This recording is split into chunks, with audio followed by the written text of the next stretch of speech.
Merry Christmas, everyone. It is 8:55 p.m., December 25th, 2025.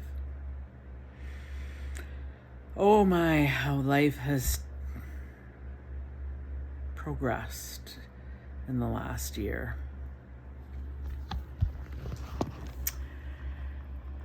This time last year, I was at my parents' place being taken care of by my mom and dad.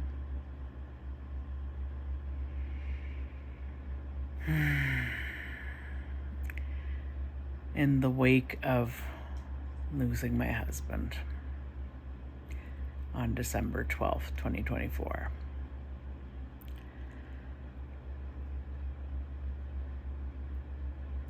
At this point in time last year, I didn't know how I would ever survive.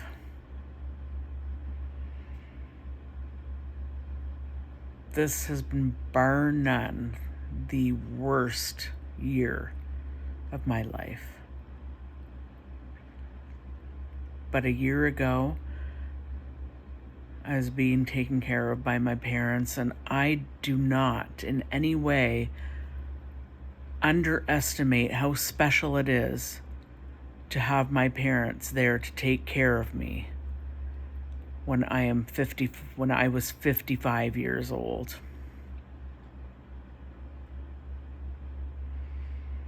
We lost Mom 6 weeks later, 5 weeks later, on February 2nd, Groundhog Day.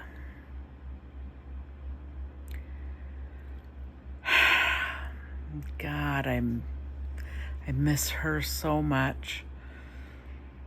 Yesterday, I went to my dad's, and I spent the night there, and we had a lovely day.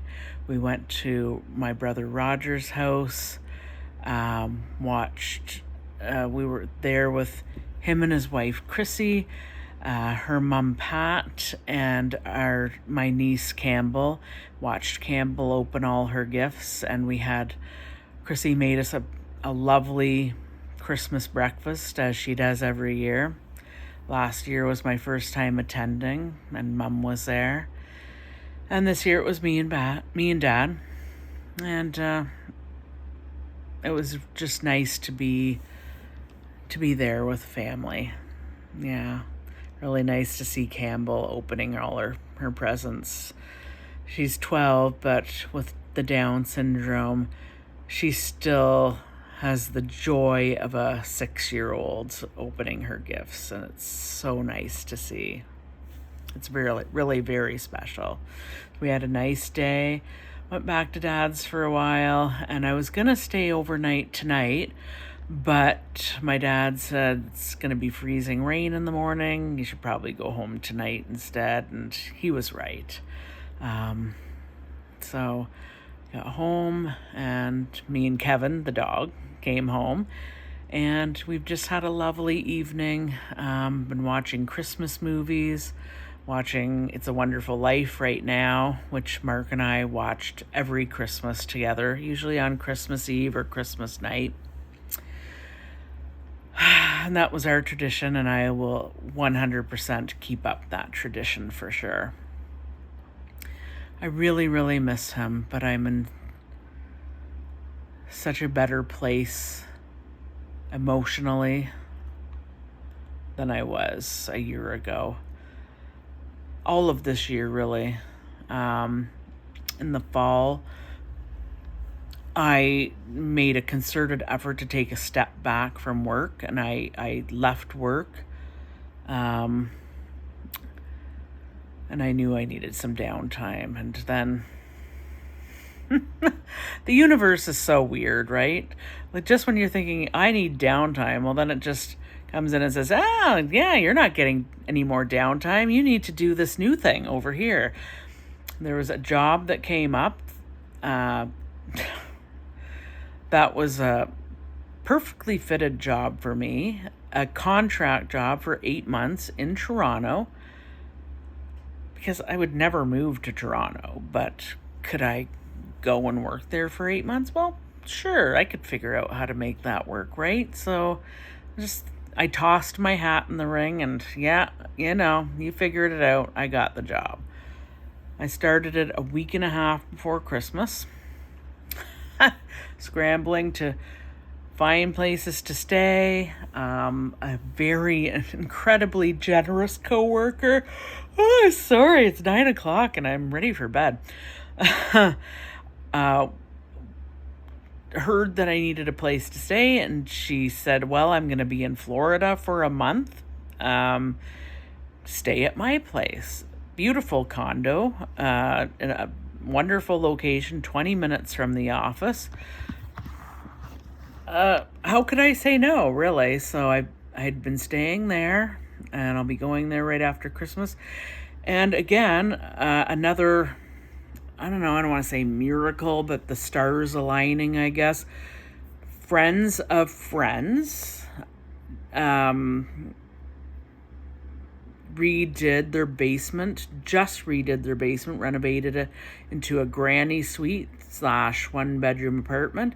And my friend reached out to me and said, hey, contact my friend. And I did. And yeah, I'll be living there starting the second week of January. So things are moving along, and things are progressing, and I feel like I need this. I don't feel ready for it, but I feel like I need this change of scenery, and the universe is sending it to me. So I gotta grab on. And have a new adventure. I don't have to stay there if I don't like it. I can come back home. I still have my home here, but I'm going to see how things go, and if things are successful, I may just rent this place out or Airbnb it for 6 months. Recoup some of the money that's costing me to live in Toronto, because it ain't cheap there, but it's manageable. But this job is a great opportunity and a foot in the door, and I think will lead to other opportunities down the road. So I've closed a chapter. I was financial secretary at my local for 12 years. I stepped down from that, and I was ready to do that. I did it for a long time. I gave my all. To that job. Absolutely, 100%, 150%. But it's time to close the door on that chapter and pursue a new adventure, and we'll see where it takes me. Merry Christmas, everyone. Happy New Year. Happy 2026. And I hope the universe blesses you with all that you need. Hopefully all that you want, but for sure all that you need. Ciao.